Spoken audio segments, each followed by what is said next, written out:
सहनाववतु सहनौ भुनक्तु सह वीर्यं करवावहै तेजस्विनावधीतमस्तु मा विद्विषावहै। ओम शांति शांति शांति। प्रथमावृत्ति की 145वीं कक्षा।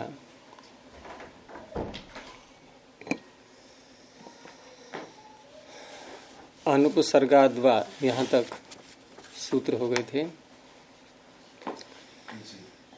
और इनमें क्रम धातु को लिया था। आगे है अपहनवे ज्यः। अपहनवे सप्तम एक वचनांतम, ज्यः पंचम एक वचनांतम। अपहनव हनु हनु धातु है। हनुंग अपनयने ये हटाने अर्थ में आती है जी। लेकिन जब अप उपसर्ग लगा देते हैं इसके साथ में तो ये झूठ बोलने अर्थ में आती है। उसमें योग दर्शन में भी जहाँ वो विषय आया है कि कुछ लोगों का जो पक्ष है कि चित्त क्षणिक होता है, तो वहाँ भी उन्होंने अपहनु धातु का ही प्रयोग किया है। ये उपसर्ग गुरु जी जहाँ लगाया जाता है तो क्या धातु का विपरीत अर्थ रहेगा? नहीं, ऐसा कोई आवश्यक नहीं है। गच्छति अपगच्छति। हाँ, तो कहीं आपको प्रयोग मिले पहले अपगच्छति तब आप लगाना उपसर्ग में जाता है अपगच्छति। नहीं तो कहीं प्रयोग मिले तब ना। अच्छा। आपने तो लगा लिया ऐसे ही। कहीं प्रयोग भी तो मिले ऐसा। उपसर्ग तो 22 है यहाँ, तो 22 आप सर्वत्र सारे थोड़े लगाएंगे हर धातु के साथ में कि ये लगाएंगे तो क्या अर्थ होगा, ये लगाएंगे तो क्या अर्थ होगा, ऐसे नहीं। ये जो लगा मिल रहा है इसका क्या अर्थ होगा, ऐसे निर्णय होगा। हमने सुना था कि हाँ, तो अपगच्छ अगर कहीं बोलते भी हैं, जैसे हम चलो गम धातु के साथ छोड़ दें, अन्य जो गत्यर्थक धातुएं हैं उनके साथ में जब अप लगाते हैं उनका प्रयोग मिलता है तो वहां होता है दूर भागना, दूर हट जा। मंत्र सुना होगा आपने, परो पे ही मनस्पाप किम शस्तानि शंससी। तो अपे ही अप इहि ई धातु इण गतौ, तो दूर भाग जा, हट यहां से। तो अपगच्छ अप जब बोलेंगे तो गमन का उल्टा अर्थ नहीं हुआ, बल्कि शीघ्र अर्थ आया थोड़ा सा, और दूर हट जा यहां से। एकदम उल्टा अर्थ कहाँ हुआ? उल्टा अर्थ अब कहेंगे जबकि गम का अर्थ है जाना और अपगम का अर्थ है आना। ऐसे तो नहीं है, वो तो आंग उपसर्ग लगाते हैं तो होता है। तो हर उपसर्ग कहाँ कहाँ क्या अर्थ परिवर्तन करेगा, ये प्रयोग के ऊपर हम निर्णय कर पाएंगे। तो अपहनवे अर्थे वर्तमानात् ज्या धातु हो आत्मने पदम भवति। तो ज्या धातु स्वयं में कैसी है ये? हैं? हाँ, ज्या अवबोधने। तो ज्या अवबोधने से आत्मनिपद की प्राप्ति नहीं थी। तो इस सूत्र ने कहा कि यदि अपहनव अर्थ में आएगी तो आत्मनिपद हो जाएगा। तो शतम अपजानीते, अब ये शत हो गया, इसका कर्म झूठ बोल रहा है, लेकिन विषय क्या है झूठ का? 100 रुपए। 100 रुपए के लिए झूठ बोल रहा है। 100 रुपए के लिए झूठ बोल रहा है। हिंदी में तो के लिए बोलेंगे, लेकिन ये कर्म ही बनेगा संस्कृत में। यानी 100 रुपए के कारण से झूठ बोल रहा है कि मुझे 100 न देने पड़े या 100 का लाभ हो जाए। सहस्रम अपजानीते, तो ज्या लट लकार त शना और इंगित होने से ईकार आदेश हो गया। सूत्र ई हल्यघो। आप नहीं साथ में क्यों बोल देते हैं सूत्र के? ई हल्यघो हो। दो सूत्र हैं ये, स्नाभ्यस तयोरातः और ई हल्यघोः। तो स्नाभ्यस तयोरातः, ये तो स्ना और अभ्यस्त दोनों में आकार का लोप करेगा, लेकिन ये इसका अपवाद है, ई हल्यघोः।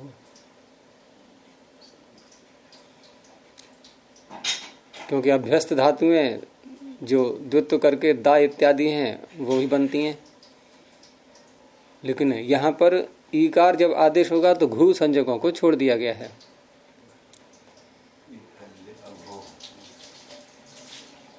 और इसीलिए हम ददाति दत्तः, वहां दत्तः बोलते हैं, ददीतः क्यों नहीं बोलते? जैसे जानाति जानीतः जानन्ति, तो हमने स्ना के आ को ई किया, जानीतः। और अभ्यस्त को भी ईकार करें, स्नाभ्यस्त और आतः ई हल्यघो, हलादि प्रत्यय आ गया, तो वहां कह दिया अघो, घू संज्ञकों के अतिरिक्त जो धातुएं हैं उनके आकार को ईकार होता है, तो इसलिए वहां पर आकार का लोप ही होगा, क्योंकि स्नाभ्यस्त और आतः का ई हल्यघो अपवाद है ये। तो शतम अपजानीते, सहस्रम अपजानीते। आगे है अकर्मकाच्य।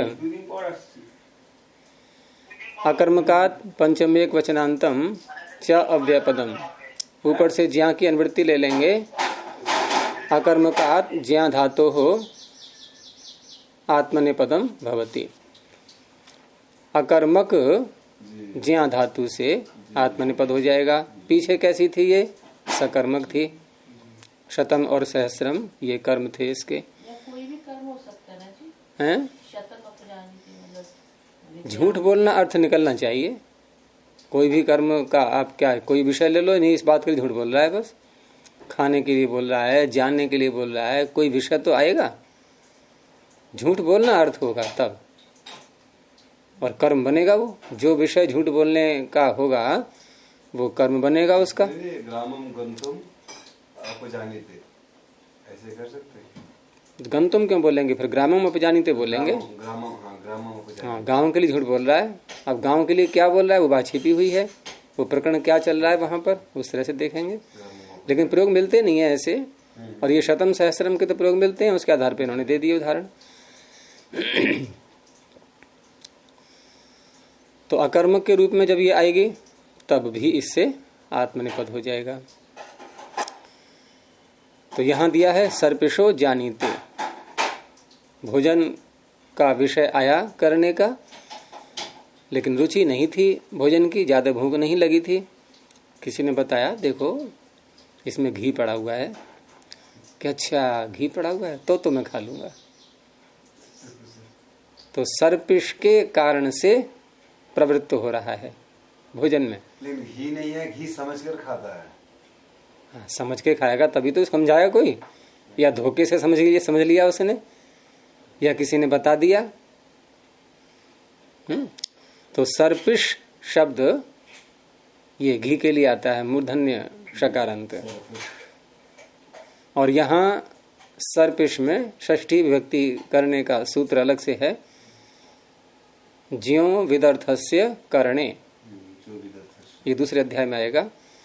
यानी ज्यः अविदर्थस्य, ज्या धातु के साथ में जो कर्म है उसमें षष्ठी होती है, लेकिन कब होती है? कि जब ज्या धातु अविदर्थ हो, जानना अर्थ न हो।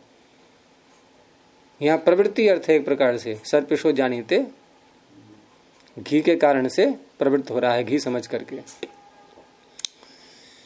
और मधुनो जानीते, मधु समझ करके प्रवृत्त हो रहा है। औषधि में मधु मिला दिया, बच्चे ने कहा कड़वी दवाई की, नहीं इसमें डाल दिया है शहद, कि अच्छा तो ठीक है।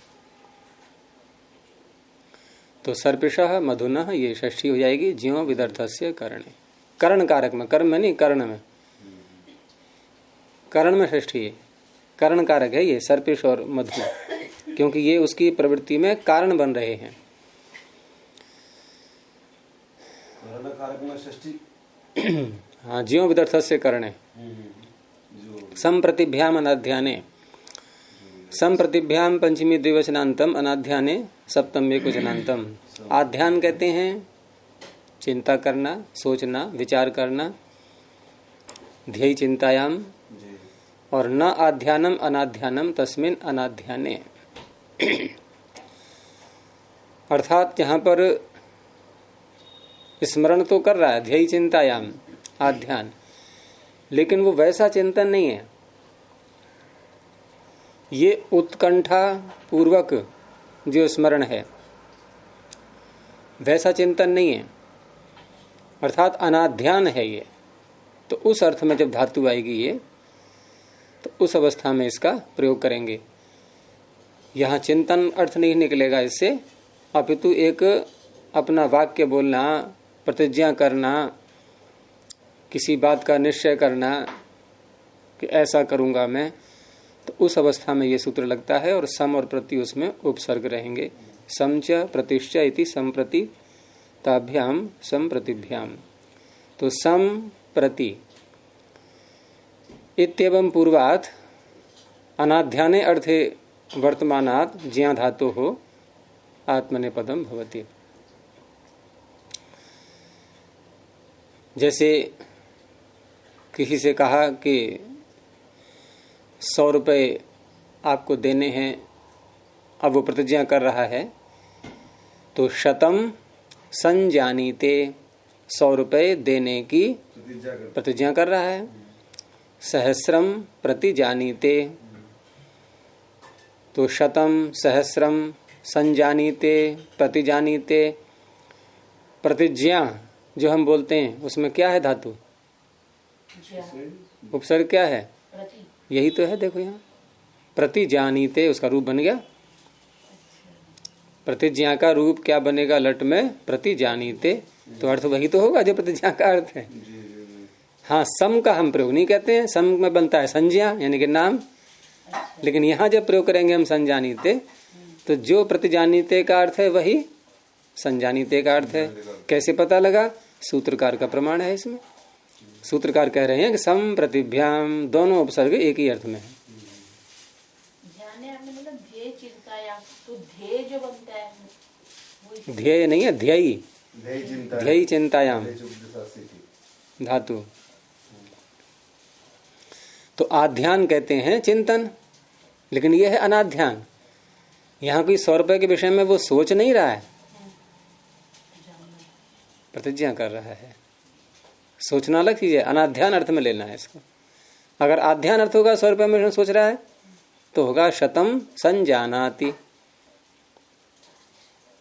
तब ये होगा। फिर ये आएगा फिर काशिका में आपके प्रत्युदाहरणों में कि अनाध्यानेति किम, इस तरह से तब वहां देंगे उसका प्रत्युदाहरण।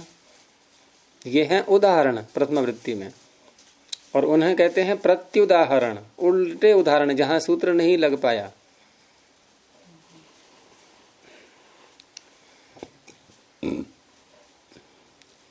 तो प्रतिजानीते संजानीते ये बन जाएंगे। अब धातु दूसरी आ रही है, भाषणोपसंभाषा ज्ञान यत्न विमत्युपमंत्रणेषु वदः। मैं बोलता हूं सूत्र, आप उसको पूरा मत किया कीजिए, सारी रिकॉर्डिंग में आती हैं आवाजें, फिर साथ साथ नहीं बोलते। तो भाषणोपसंभाषा ज्ञान यत्न विमत्युपमंत्रणेषु सप्तमी बहुवचनांतम, वदः पंचमी एकवचनांतम। इसमें अनेक पद हैं अलग अलग, उनका समास करेंगे। भाषणम च, उपसंभाषा च, ये स्त्रीलिंग का है। ज्ञानम च, यत्नश्च, विमतिश्च, उपमंत्रणम च, इति भाषणोपसंभाषा ज्ञान यत्न विमत्युपमंत्रणानि तेषु मंत्रणेषु। तो अलग अलग अर्थ इसमें लिए गए हैं। धातु वद रहेगी सब में, और इन अर्थों को द्योतित करने के लिए वद धातु के साथ में विभिन्न प्रकार के उपसर्ग लगते रहेंगे और उनसे ये अर्थ निकल आएंगे। तो भाषण कहते हैं प्रकाशन के लिए, दीप्ति। और उपसंभाषा, उपसंभाषा एक संभाषा है, एक उपसंभाषा है। तो उपसंभाषा सांत्वना अर्थ में आता है, ये किसी को सांत्वना देना। और ज्ञान तो स्पष्ट है, सम्यक बोधन ज्ञान। और यत्न, तत्र स्थितौ यत्नोभ्यासः, तो वहां यत्न का अर्थ क्या किया है व्यास जी ने? उत्साह। तो उत्साह के लिए यत्न कहते हैं। और विमति ही, वहाँ ये योग दर्शन में यत्न क्या होता है? उत्साह, यत्न अभ्यास है। हाँ उत्साह। हाँ। विमति ही, विरुद्ध मति विमति होती है, भिन्न भिन्न मति, नाना मति। जब विवाद करते हैं तो दूसरा कुछ बोल रहा है, दूसरा कुछ बोल रहा है, अलग अलग बोल रहे हैं, अलग अलग विषय को लेकर के। और इसीलिए हम वद से पहले क्या लगाते हैं? विवाद। तो विवाद अर्थ में ये विमति आता है। उपमंत्रण, ये आता है एकांत में बातचीत करना। और होता ही है कि मीटिंग चल रही है, अंतरंग क्या चल रहा है उसमें? उपमंत्रणा चल रही है, एकांत में संभाषण हो रहा है। मंत्रणा उपमंत्रणा को भेद नहीं हो तो क्या भेद? मंत्रणा कर रहे हैं, हाँ, एकांत में। अच्छा, मंत्रणा माने सामूहिक हो गया। हाँ, और उपमंत्रणा एकांत में हो गया। तो भाषण, उपसंभाषा, ज्ञान, यत्न, विमति, उपमंत्रण इत्येतेष्वर्थेषु वर्तमानाद् वद धातोर आत्मनेपदम भवति। क्यों करा रहे हैं आत्मनिपद? ये आत्मनिपद की प्राप्ति इसलिए कि वैसे उदात्तेत है। द में जो है ये उदात्त है, तो परस्मी पद की प्राप्ति थी, उन्होंने उदात्त कर दिया, वो आत्मनिपद कर दिया। ये पर्टिकुलर अर्थों में करा हो। इन्हीं अर्थों में। तो भाषण का तात्पर्य दीप्ति प्रकाश, यानी किसी को कोई विषय समझ में आ रहा है, अच्छी प्रकार से प्रकाशित हो रहा है विषय। तो शास्त्रे वदते, शास्त्र पढ़ रहा है और शास्त्र में उसकी बुद्धि चल रही है खूब, तो शास्त्रों में उसकी बुद्धि प्रकाशित हो रही है। तो अयम शास्त्रे वदते, यानी ये व्यक्ति शास्त्र में खूब अच्छी प्रकार से चल रहा है, रुकावट नहीं आ रही है, समझ में आ रहा है पर्याप्त। इस व्यक्ति विशेष के शास्त्र में गति है। उपसंभाषा सांत्वना देना। तो कर्म करान उपवदते, हड़ताल कर दी कर्मचारियों ने, अब उनको सांत्वना दी जा रही है। जो तुम्हारी मांगे हैं हम मानेंगे, या इतनी मानेंगे इतनी नहीं मानेंगे, उनको समझाया जा रहा है। या कोई कष्ट है किसी के लिए तो उसमें भी सांत्वना देते हैं। तो कर्म करान उपवदते, यहाँ उपसर्ग लगा करके ये अर्थ निकल पाएगा। कहीं कहीं बिना उपसर्ग के भी अर्थ निकल आता है, जैसे पीछे था शास्त्रे वदते। ऐसे ही ज्ञान में, तो ज्ञान में भी उपसर्ग लगाने की आवश्यकता नहीं है। व्याकरणे वदते, इन व्याकरण बुद्धि चल रही है नहीं, अपितु व्याकरण जो विषय है उसमें ठीक ठीक ज्ञान प्राप्त कर रहा है, जान रहा है उसको। एक तो बुद्धि चल रही है का अर्थ है कि दूसरे को समझाना और हम ठीक प्रकार से अपना अभिप्राय व्यक्त कर पा रहे हैं। एक ये है स्वयं उसको ठीक प्रकार से समझना, उसमें कोई रुकावट ना आना। शास्त्र निष्णात वो तो बाद में बनेगा। अच्छा। यहाँ तो चल रहा है अभी। तो व्याकरणे वदते, ठीक ठीक प्रकार से व्याकरण को समझ रहा है। यत्न, क्षेत्रे वदते, गेहे वदते। तो क्षेत्र या गेह है, घर में यत्न कर रहा है, अर्थात उत्साह पूर्वक अपना पुरुषार्थ कर रहा है, घर में या खेत में। विमति, यहाँ विरुद्ध मति है। विरुद्ध मति में तो विवाद अर्थ ही होगा, लेकिन विवाद का विषय क्या हो सकता है, उसमें सप्तमी हो जाएगी। तो क्षेत्रे वदते, खेत के विषय में झूठ बोल रहा है, विवाद कर रहे हैं, आपस में झगड़ रहे हैं। गेहे क्षेत्र, लेकिन विवाद तो एक नहीं कई लोग होते हैं आपस में, तो बहुवचन का प्रयोग कर दिया है। क्षेत्रे विवदन्ते, गेहे विवदन्ते, घर में विवाद कर रहे हैं। उपमंत्रण, इसमें एकांत में विचार करना। तो राजानम उपवदते मंत्री, मंत्री राजा से एकांत में विचार विमर्श कर रहा है। इस तरह से ये आत्मनेपद का प्रयोग इसमें होता है। व्यक्तवाच्याम समुच्चारणे, व्यक्तवाच्याम षष्ठी बहुवचनांतम, समुच्चारणे सप्तम एकवचनांतम। व्यक्तवाच, वाच कौन है ये? बहुरी समास करेंगे। व्यक्ता वाग येषाम, जिनकी वाणी व्यक्त है, स्पष्ट है। ते व्यक्तवाचः बहुवचन में, तेषाम व्यक्तवाच्याम। इसमें स्त्रीलिंग में यूज किया गया। वाच शब्द स्त्रीलिंग में है, लेकिन बहुरी समास बनता है विशेषण। व्यक्ता अब क्यों रहेगा स्त्रीलिंग? अकेला बोलेंगे आप तो स्त्रीलिंग रहेगा। व्यक्ता वाक ये शाम। अब ये शाम कौन है? वो कोई भी लिंग हो सकता है। तो ते व्यक्तवाचः, तेषाम व्यक्तवाच्याम। समुच्चारण, सम्यक उच्चारण, समुच्चारण। तो सम और उत, इनका चारण शब्द के साथ में समास हो गया है, कुगति प्रादेय। तो व्यक्त वाच्याम अर्थात स्पष्ट वाच्याम, समुच्चारणे यानी सह उच्चारणे, समुच्चारणे, यहाँ सम सह अर्थ में है। जैसे वहां है संगच्छध्वम संवदध्वम। तो व्यक्त वाच्याम समुच्चारणे अर्थे वर्तमानाद वद धातुरात्मनेपदम भवति। धातु वही है पीछे की, तो वद धातु से आत्मनेपद किया गया। अर्थ क्या लिया गया? साथ साथ उच्चारण करना। और वो भी कैसा? किन का उच्चारण? वो कर कौन रहे हैं? जिनकी वाणी स्पष्ट है। ब्राह्मण। अब हम यूं कह सकते हैं कि ये विवाद नहीं कर रहे हैं। विवाद में स्पष्टता नहीं होती है। जैसे टीवी पर देखा होगा आपने, डिबेट चल रहा होता है, तो ऐसा डिबेट के समझ में नहीं आता सुनने वाले को, एक साथ बोलने लगते हैं सब। लेकिन यहाँ क्या है? व्यक्तवाच, एक एक करके बोल रहे हैं, लेकिन साथ साथ भी बोल रहे हैं। जैसे कि वेद पाठ करते हैं, मंत्र बोलते हैं, कोई प्रार्थना बोली जा रही है, कोई भजन बोल रहे हैं। तो संप्रवदन्ते ब्राह्मणाः, ब्राह्मण परस्पर मिलकर के उच्चारण कर रहे हैं मंत्रों का। तो सम और प्र दो उपसर्ग लगा करके ये अर्थ निकल आया। संप्रवदन्ते क्षत्रियाः, क्षत्रिय परस्पर मिलकर उच्चारण कर रहे हैं, उत्साहवर्धक वाक्य बुलवाते हैं क्षत्रियों में भी।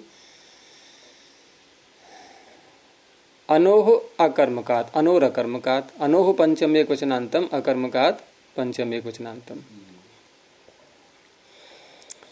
यहां ऊपर से व्यक्तवाचाम समुच्चारणे सूत्र को ले लेंगे।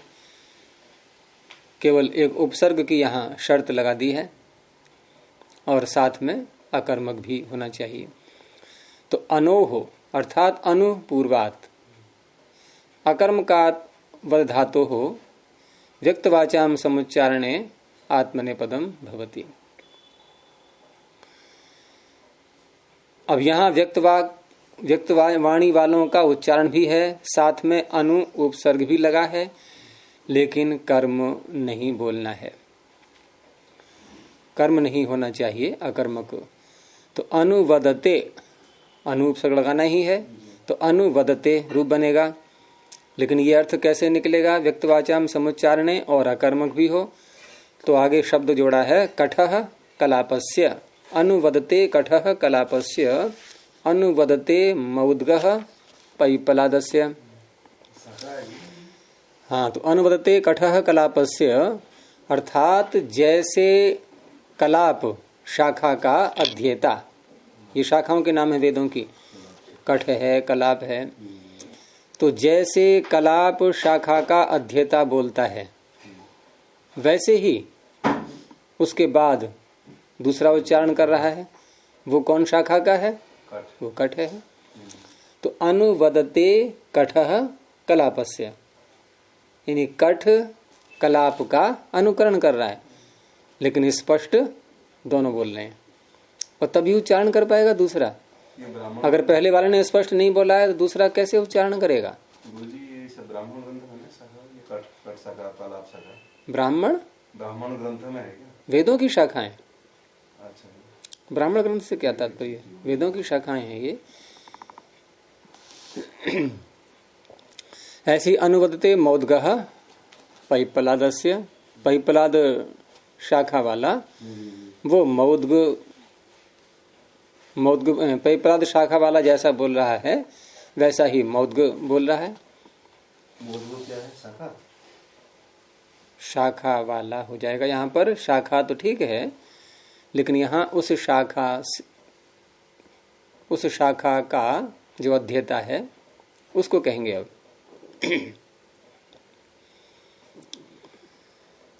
विभाषा विप्रलापे, विभाषा प्रथम एक वचनांतम, विप्रलापे सप्तम एक वचनांतम। यहां भी व्यक्तवाचाम समुच्चारण सूत्र साथ में रहेगा, लेकिन समुच्चारण होने पर भी कथन विरुद्ध है एक दूसरे का। उच्चारण तो स्पष्ट है, व्यक्तवाणी वालों का ही उच्चारण है, लेकिन कथन विरुद्ध है। तो विप्रलापे अर्थात विरुद्ध कथनात्मके व्यक्तवाच्याम समुच्चारणे अर्थे वर्तमानात् वद धातोरात्मनेपदम वा भवति विकल्पेन भवति। यहाँ विकल्प से कर दिया है। प्रलाप भी शब्द होता तो वी आगे क्यों लगा दिया? विरुद्ध प्रलाप, एक दूसरे के विरुद्ध कथन करना। तो विप्रवदन्ते संवत्सराः, संवत्सर से तात्पर्य यहाँ पर ज्योतिषी, और संवत्सर से बनाएंगे फिर नहीं, संवत्सर तो हो गया वर्ष, और संवत्सर से संवत्सर का ज्ञान रखने वाले सामवत्सर, तो सामवत्सर हो गए ज्योतिषी। तो विप्रवदन्ते सामवत्सराः, विप्रवदन्ति सामवत्सराः या विप्रवदन्ते वैयाकरणाः। ज्योतिषी की पर्यायवाची है ये। हाँ, विप्रवदन्ति वैयाकरणाः। तो यहाँ पर सामवत्सर या वैयाकरण क्या है इनका विप्रलाप? एक कुछ कह रहा है, एक कुछ कह रहा है। ऐसी वैयाकरणों में भी एक कुछ और बोल रहा है, दूसरा उसके विरुद्ध बोल रहा है। तो एक दूसरे के जहां विरुद्ध बोलते हैं लेकिन उच्चारण स्पष्ट है व्यक्तवाचा में, तो उस अवस्था में विकल्प से आत्मनिपद हो जाएगा। दूसरे पक्ष में परस्मी पद किससे होगा? शेष बन जाएगा दूसरे पक्ष में। ये वद धातु का पूरा हो गया। प्रलाप कैसे बनता है? प्र उपसर्ग पूर्वक रप लप व्यक्तायाम वाची लप धातु से घय प्रत्यय।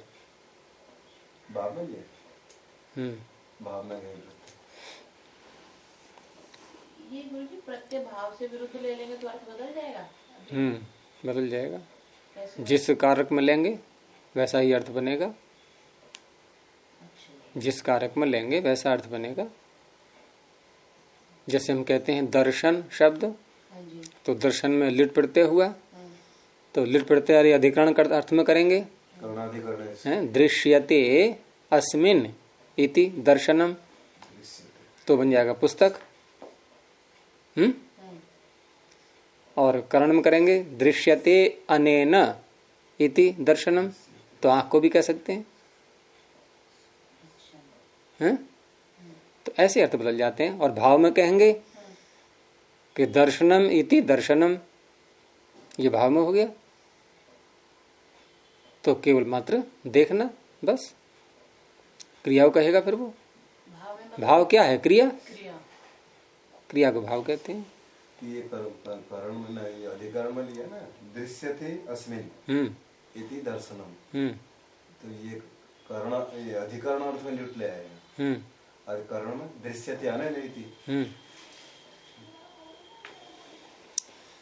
अवाद ग्रह, अवाद पंचम एक वचनांतम, ग्रह पंचम एक वचनांतम। ग्री निगरणे धातु है ये, दीर्घ रीकारांत, क्रियादिगण इसकी, तुदादिगण की। तो ग्री निगरणे इत्यस्मात् अवपूर्वात् धातोः आत्मनेपदम भवति। वैसे इसका गिरती गिरता गिरंती बनेंगे।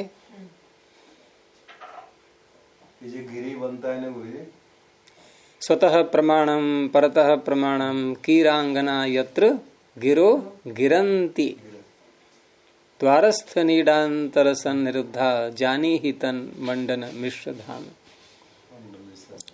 वो शास्त्रार्थ करने गए थे ना शंकराचार्य, तो गांव में पहुंचे उनके मंडन मिश्र के, लेकिन उनको घर का पता नहीं था कहाँ है। तो कुछ महिलाएं जल भर रही थीं कुएं पर, तो उनसे प्रश्न किया कि मंडन मिश्र का घर कहाँ है। तो उन्होंने उत्तर दिया था ये कि स्वतः प्रमाणम परतः प्रमाणम कीरांगना यत्र गिरो गिरंती। कीरांगन ये तोता इत्यादि, तोता मैना पक्षी जो होते हैं ना, इनको कीरांग बोलते हैं। कि जहां पर स्वतः प्रमाण क्या है, परतः प्रमाण क्या है, ऐसा जिनके द्वार पर कीरांगना बोल रही हों, ये पक्षी अपने आपस में चर्चा कर रहे हों। द्वारस्थ नीडांतर सन्निरुद्धा, द्वार पर स्थित नीड में बैठे हुए ये पक्षी जहां ऐसी चर्चा कर रहे हों कि स्वतः प्रमाण क्या है, परतः प्रमाण क्या है, जानी ही तन मंडन मिश्र धाम, उसको आप मंडन मिश्र का घर समझ लेना। ये है पता उनका, विद्वान थे ना। तो पक्षी भी वैसा ही तोते को सिखाई देते हैं, सुना होगा आपने। तोता मैना इत्यादि ये मनुष्य की भाषा में थोड़ा सा अनुकरण करते हैं, हल्का सा, ज्यादा तो नहीं हो पाएगा, तो करते हैं। और फिर ये तो कवि है, कवि तो अपने भाव में बहता ही है, वो तो अतिशयोक्तिपूर्ण बातें होती ही हैं। तो गिरंती का उदाहरण दिया मैंने आपको कि गिरती गिरतः गिरंती, ये धातु परस्मी पद की है। क्यों है परस्मी पद की, है कौन देगा उत्तर? मैंने उस दिन बताया था कि जिस धातु में कोई भी अनुबंध न हो, वाक्य भूल जाते हो आप लोग, वो तो बहुत सरल पहचान है उसकी, तो परस्मी पद होना। जैसे भूसत्तायाम गृह निकरणे, कहाँ है इसमें अनुबंध? कोई अनुबंध नहीं है। ठीक, विचार वहां करना होगा जहां कोई अनुबंध है। अब उदात्त है कि अनुदात्त है कि स्वरित है, ये देखना होगा। अनुबंध है ही नहीं, और जहां नहीं है वो तो परस्मी पद की ही होगी। ये गिरी बनता है गुरु जी, ये गिरी निकरण से बनता है। गिरी पद एक शब्द है ना, गिरी, हाँ, गिरी में ई प्रत्यय करते हैं, अनादि कोश में है वो ना। गिरी जो बनता है अपने, जैसे गिरी वाला नाम का आगे गिरी लगा देते हैं, वो यही धातु है, गिरी यही धातु है। क्या नहीं अर्थ निकलेगा क्या इसमें? बोलना अर्थ कहाँ, वो तो नाम एक संज्ञा वैसी रख दी गई है, रूढ़ संज्ञा बन जाती है ये। अच्छा। तो सूत्र कह रहा है कि अब धातु, अब उपसर्ग यदि लगाएंगे हम गृह धातु से पूर्व, तब फिर इसमें आत्मनिपद होगा, और नहीं लगाएंगे तो होगा परस्मी पद। तो अवगिरते, अवगिरेते, अवगिरंते, तो गृह धातु लट लकार त आ जाएगा और शब के स्थान पर श हो जाएगा, और श है ङित, तो ङित होने से गुण तो होने से रहा। होने से रहा का अर्थ पता है क्या होता है? नहीं होगा मैं तो जाने से रहा, यानी कि जाने से मैं यहीं रह गया, तो नहीं गया, जाने से रहा, बोलने से रहा, तो गुण तो होगा नहीं, तो क्या होगा फिर? तो सूत्र इसका अलग है, रीत इत धातु हो, जो रीकारांत धातु में होती हैं उनको एकार आदेश हो जाता है, रपर होकर के गिर बन जाएगा ये। तो गिरती, तो अवगिरते, लेकिन अवगिरते का अर्थ क्या होगा फिर? जो गिरते, जो गृह का अर्थ है वही रहेगा, अब से कोई ज्यादा अर्थ बदलेगा नहीं। निगलना, जैसे ग्रास को निगलता है, बच्चों से कहते हैं ना चबा करके खाओ, लेकिन बच्चे क्या करते हैं, उसको मुंह में लिया और तुरंत ही, और विशेष करके आप चावल खिलाओ बच्चों को, तो हमारी बेटी जो खिलाती है उसको, अब वो चबाता ही नहीं बिल्कुल भी, वो जहां चम्मच से उसके डाला मुख में तुरंत अंदर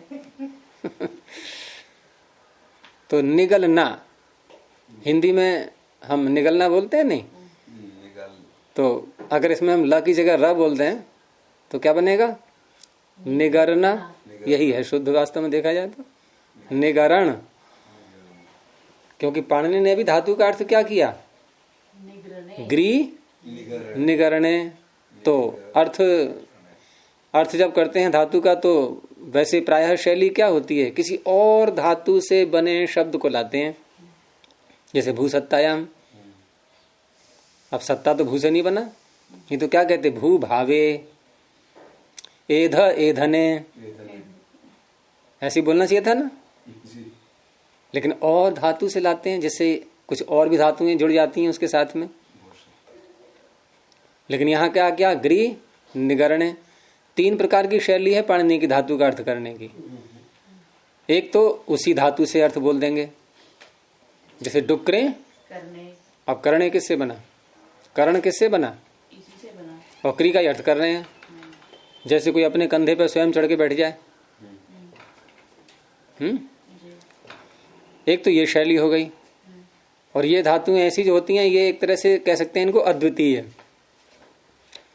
कह सकते हैं कि नहीं, अपना ही अर्थ एकदम एक्सक्लूसिव धातुएं हैं ये, विशिष्ट। यानी इनके अर्थ को कहने वाली और कोई धातु है ही नहीं। और एक ऐसी होती हैं कि अन्योन्याश्रय अर्थ करते हैं जिनका पाणिनि, उसमें हम भूसत्तायाम को ले सकते हैं। भूसत्तायाम में जब भू का अर्थ किया तो धातु कौन सी ली, अस। और अस धातु का अर्थ किया तो कौन सी धातु ली, अस भूवि। हो गया अन्योन्याश्रय परस्पर। अस धातु का अर्थ भू से बने शब्द में, भू धातु का अर्थ अस से बने शब्द में। क्या रह गया समझने में आपको इसमें, अस भूवि और भूसत्तायाम। ये दूसरी शैली हो गई। और तीसरी ये आप जानते हो, अन्य धातु से अर्थ लेते हैं, जैसे एध वृद्धौ। तो एध का अर्थ वृद्ध धातु से, और वहां वृद्धु वृद्धौ कर रहे हैं उधर। वहां ऐसा नहीं लगा कि वृद्धु एधने। तो गृह निगरणे हमारा प्रसंग ये है। आगे देखिए, तो यहां क्या होगा, अवगिरते निगलता है। समह प्रतिज्ञाने, निगरानी गुरुजी, निगरानी तो ये अर्थ नहीं है बिल्कुल भी। ये तो शब्द, इसका मूल अगर देखेंगे हम तो पहुंचते पहुंचते कहाँ पहुंचेंगे कह नहीं सकते, क्योंकि कभी कभी शब्द ऐसे बदल जाते हैं कि उनका मूल ढूंढना ही कठिन हो जाएगा। क्योंकि वैसे तो यहाँ निगरानी उर्दू का शब्द है ये। अब उर्दू में कौन सी भाषा से लिया, उस भाषा में संस्कृत से क्या मूल था, क्या बिगड़ के पहुंचा, क्योंकि अर्थ की दृष्टि से देखें तो यहाँ तो विशेष निरीक्षण है एक प्रकार से। तो इसमें गा कहाँ से बना, निरीक्षण में चलो नहीं आ भी रहा है, निरीक्षण निगरानी है, निरीक्षण में अणा भी आ रहा है, अणा कुर्ना कर दो। तो ऐसे बहुत से अंतर आ जाते हैं। भाषा विज्ञान के नियमों के अनुसार बहुत प्रकार होते हैं परिवर्तन के, अनेकों निमित्त होते हैं। कहीं प्रदेश निमित्त बनता है, भौगोलिक परिस्थितियां निमित्त बन जाती हैं, और भी कई निमित्त होते हैं। समह प्रतिज्ञाने, समह पंचम एकवचनांतम, प्रतिज्ञाने सप्तम एकवचनांतम। धातु वही ले लेंगे ऊपर से, जब तक धातु कोई दूसरी नहीं लेंगे तब तक पीछे से ले लेते हैं। तो सम पूर्वात प्रतिज्ञाने अर्थे वर्तमानात गृह धातु रात्मने पदम भवति। अब प्रतिज्ञान इन्होंने साथ में अर्थ ले लिया है, तो अब तो स्पष्ट हो ही गया। अब हम अर्थ बदल नहीं सकते। उपसर्ग भी साथ में लगा दिया, अर्थ भी बता दिया, अब तो कोई शंका की बात ही नहीं है। और रूप बना लीजिए आप लोग, संगिरते, संगिरेते, संगिरंते। अर्थ क्या होगा भाई, प्रतिज्ञा करता है। अब प्रतिज्ञा किस बात की कर रहा है वो विषय भी साथ में बोल देंगे।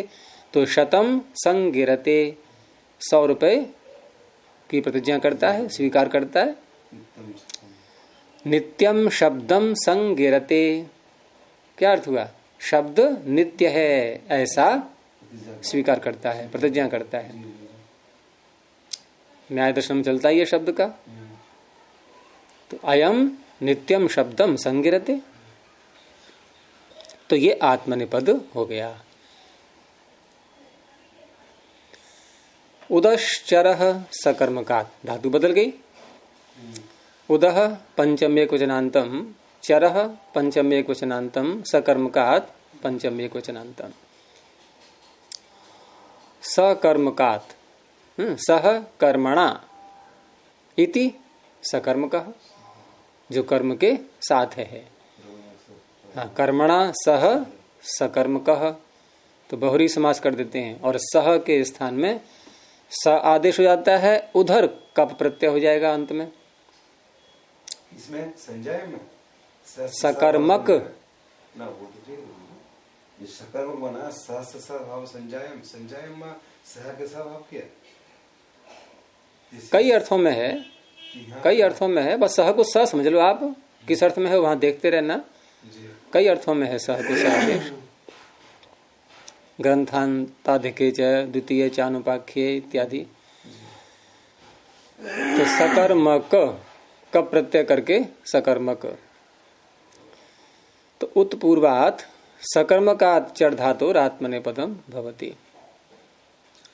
अब उत उपसर्ग लगाएंगे जब चर धातु से पूर्व। वैसे चर का अर्थ क्या होता है? चर गति भक्षणयोः, गति और भक्षण अर्थ।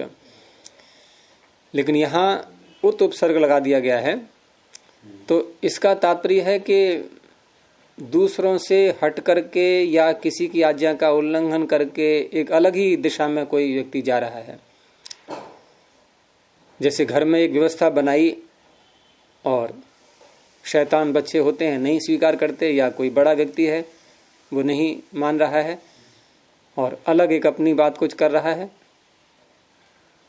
और किसी की बात न मान करके और चला गया, तो कुटुंबम उच्चरते, यानी कुटुंब वालों की बात को न मान करके घर छोड़ के चला गया, या कोई नया अपना बना लिया नियम, घर के अनुसार नहीं चला।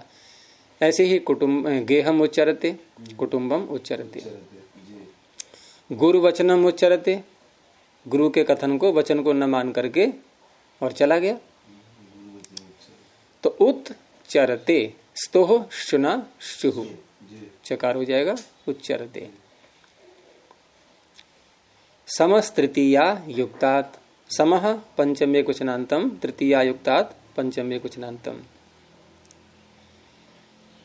धातु वही ले लेंगे ऊपर से, समपूर्वात् तृतीया युक्तात्, तृतीया युक्तः, तृतीया युक्तः। तो समपूर्वात् तृतीया युक्तात् चर धातुर आत्मनेपदम भवति। अर्थात ऐसी धातु चर लेंगे जिसमें सम उपसर्ग तो लगाएंगे ही, लेकिन साथ में जो शब्द आएगा वो तृतीया विभक्ति से युक्त होना चाहिए। अब तृतीया विभक्ति तभी होगी जब साधन होगा कोई। तो अश्वेन संचरते, घोड़े से चल रहा है, तो कर्ण कारक है तृतीया विभक्ति। अश्वेन, घोड़े से चल रहा है, तो सम उपसर्ग लगा दिया, संचरते। वैसे बनता चरती, और ये सूत्र न होता तो संचरती बनता। संचरण, संचरण वो क्षत्रिय प्रत्यांत होगा। दानश्च सा चेत चतुर्थी अर्थे, क्या तृतीया विभक्ति से हट करके अगर और विभक्ति का अर्थ देता है तो नहीं लगेगा सूत्र ये, तो आत्मनेपदी हो जाएगा, परस्मै पद। हाँ, परस्मै। क्यों होता है चर धातु से परस्मै पद? क्योंकि सकर्म, ये क्या उत्तर हुआ? क्योंकि र में अ उदात्त है, उदात्तेत। भाई एक तो वो पहचान है कि कोई भी अनुबंध न हो, कोई भी अनुबंध न उदात्त, दूसरा फिर अनुबंध उदात्त होगा, तभी तो होगी परस्मै पद। दो ही बातें हो सकती हैं।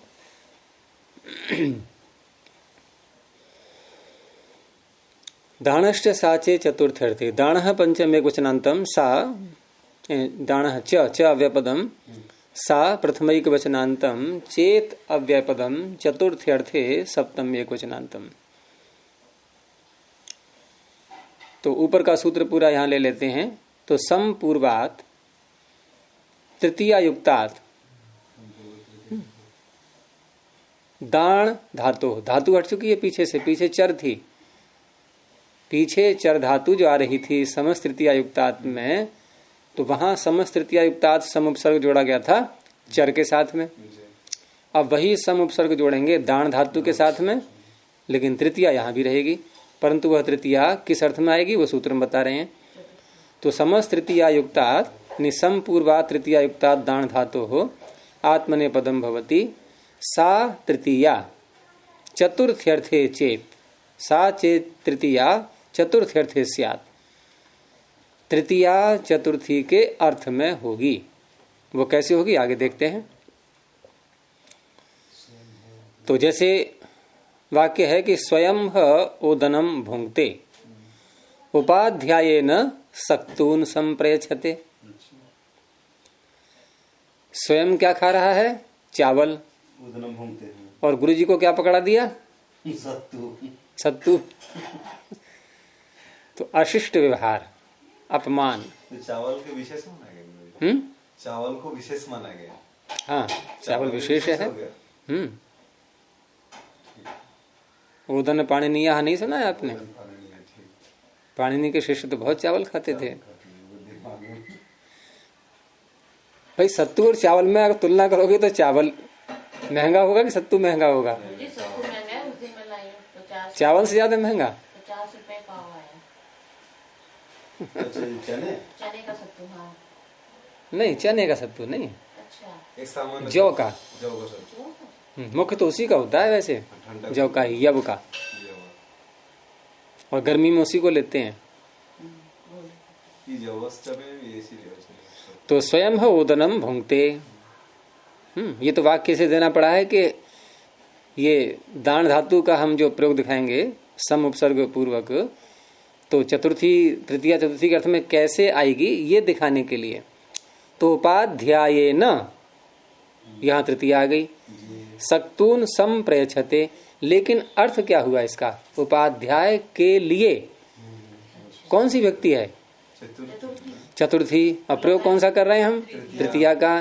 तो तृतीया किस अर्थ में है, तो कोई सूत्र बताना पड़ेगा, क्योंकि तो अटपटा सा हो गया ना कि है चतुर्थी, अर्थ लेना है चतुर्थी का, प्रयोग करेंगे हम तृतीया का। क्यों भाई, चतुर्थी का क्यों नहीं करोगे?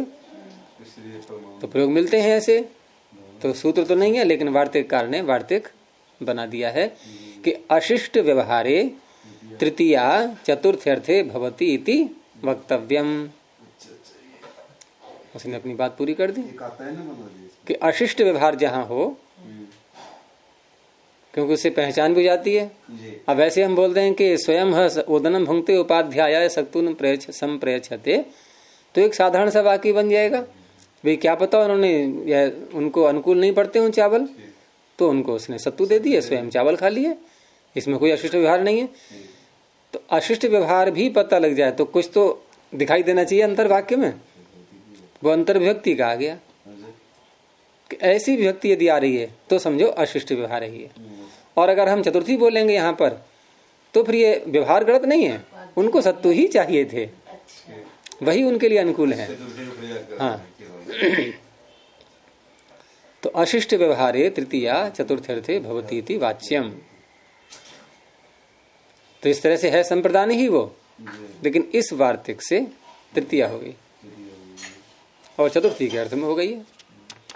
तो सम प्रयच्छते, सम और प्र उपसर्ग, क्योंकि सम उपसर्ग तो पिछले सूत्र से आ ही रहा था, तो पिछले सूत्र की बात का कोई खंडन थोड़ी हुआ है।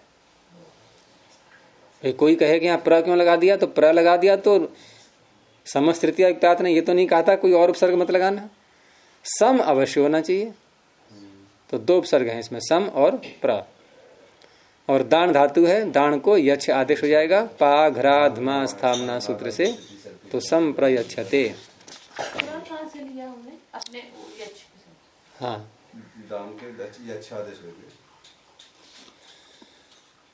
उपाद यमः स्वकर्णे, उपात पंचमे क्वचनांतम, यमः पंचमे क्वचनांतम, स्वकर्णे सप्तमे क्वचनांतम।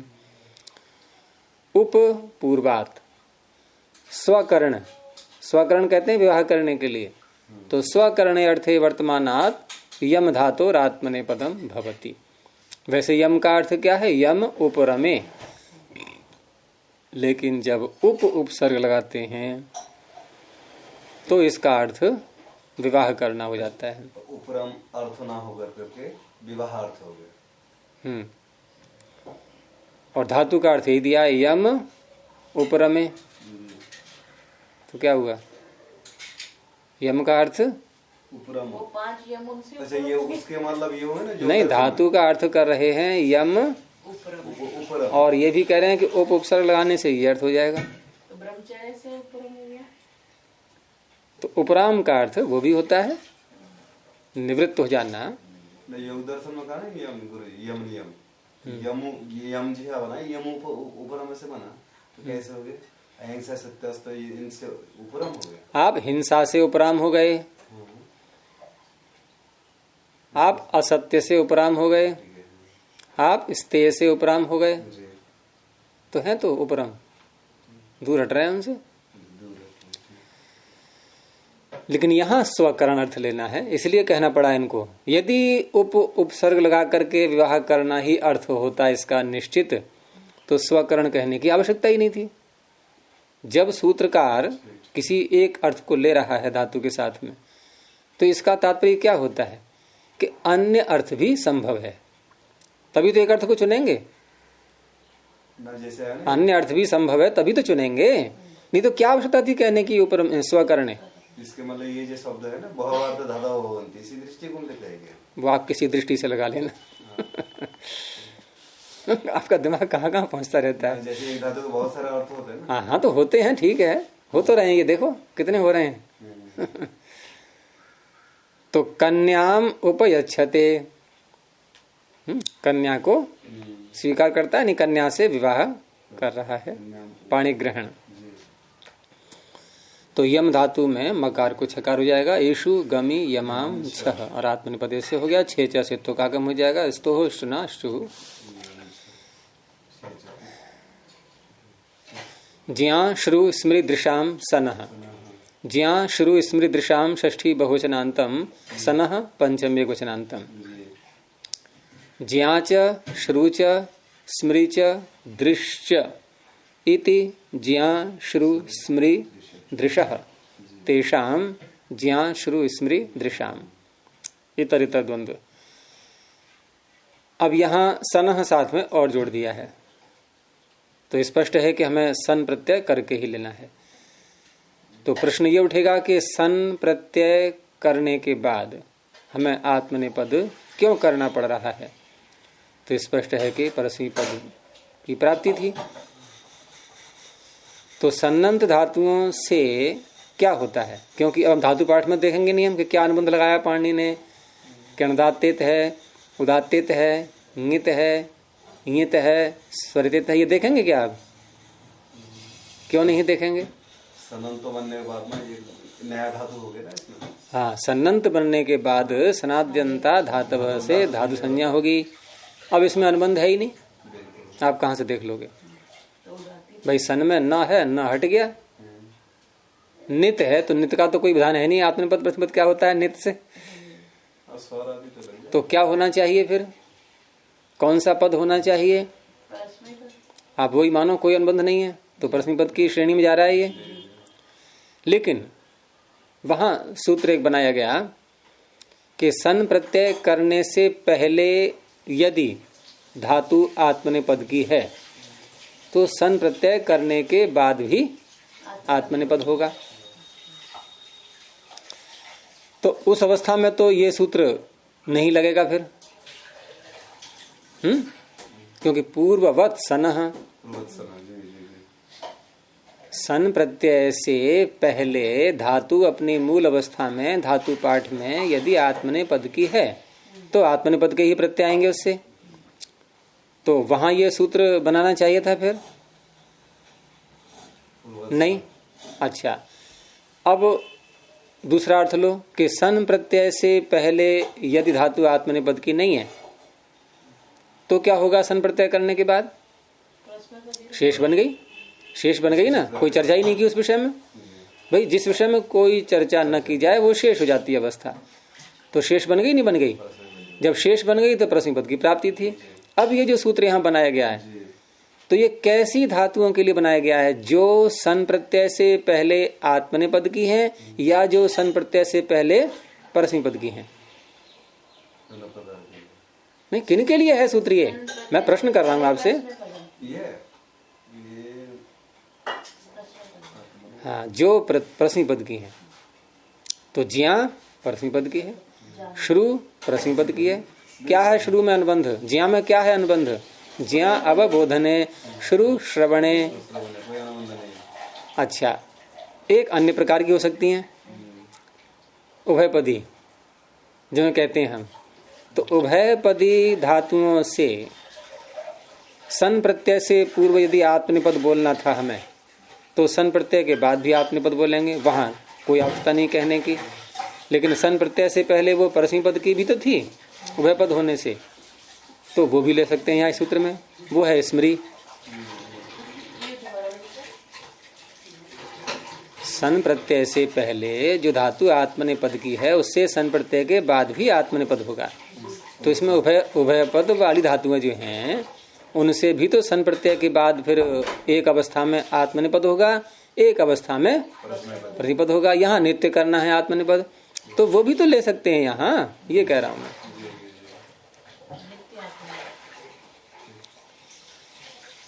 तो इस तरह से ज्या, श्रु, स्मृति और दृश्य। दृश्य क्या है? दृश्य प्रेक्षण। अब यहाँ अनुबंध है, रेफ अनुबंध से तो कोई अंतर पड़ता नहीं है, लेकिन ई भी तो है, तो कैसा मानेंगे ई फिर? उदात्त, उदात्तेत हो गई। अब ये परस्मै पद की प्राप्ति थी। इस तरह से है ये सूत्र। तो ज्या, श्रु, स्मृति, दृश्य इत्येतेषां सन्नन्तानाम आत्मनेपदम भवति। अब तक हमने पंचमी में अर्थ किया था सर्वत्र धातो हो करके, यहाँ धातु नाम कह दिया सन्नन्ता नाम, तो षष्ठी विभक्ति भी पंचमी के अर्थ में यहाँ ले लेते हैं। ऐसे तीसरे अध्याय में भी आपको सूत्र मिलेंगे कुछ। ददाति, दधात्योर विभाषा, षष्ठी है वहां,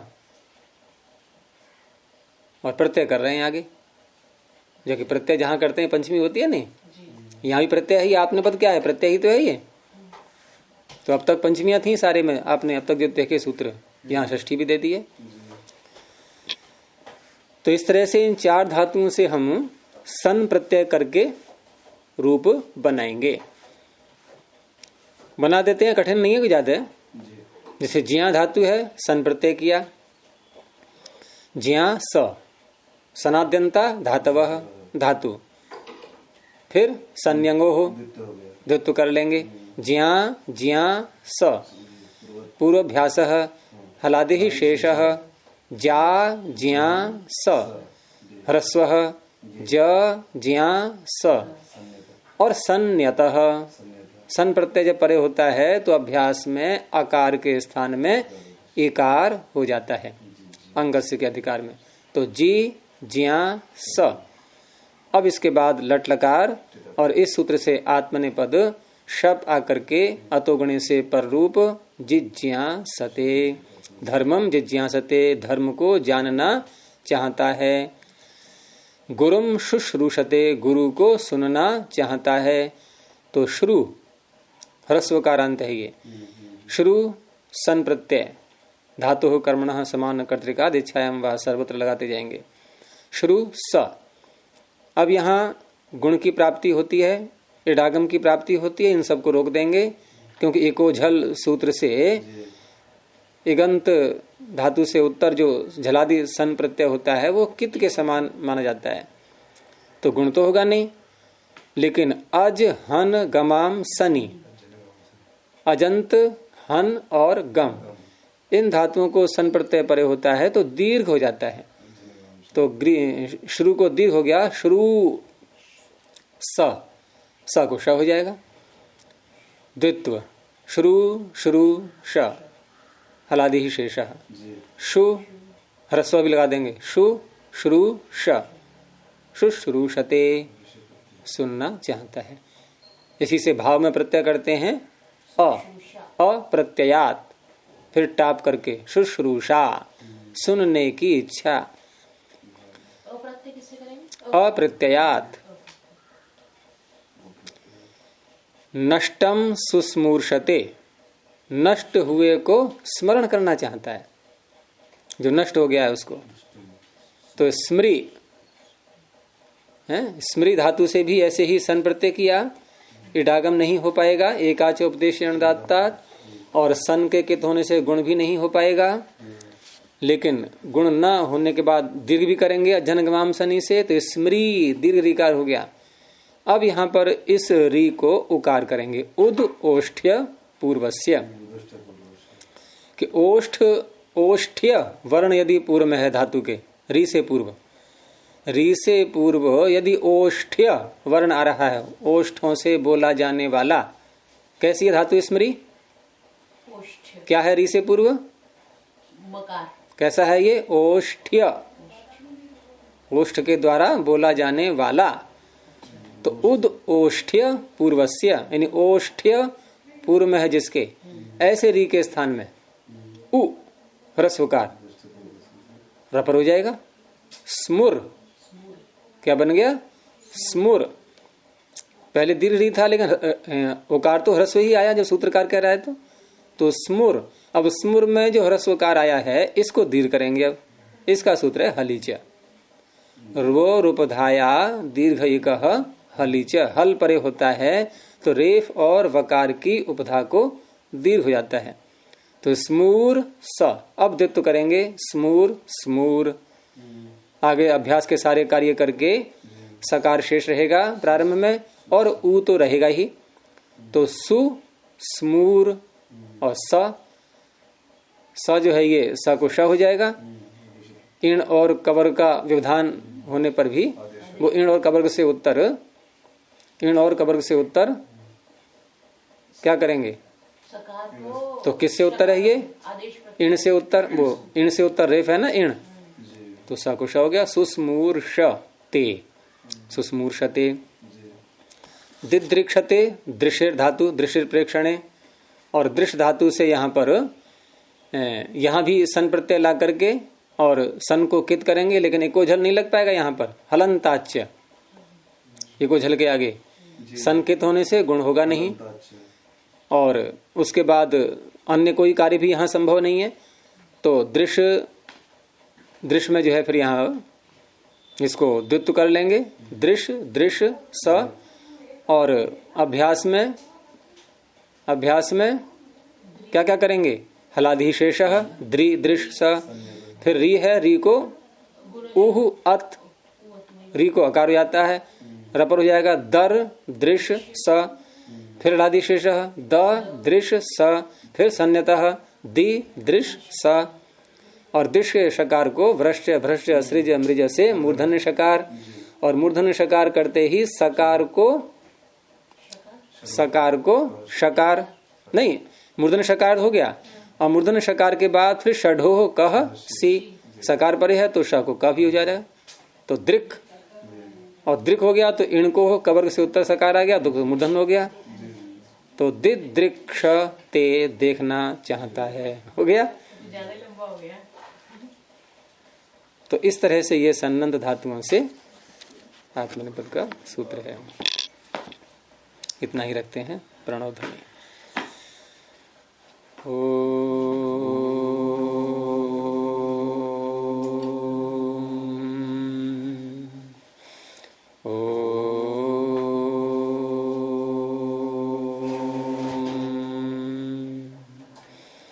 ओ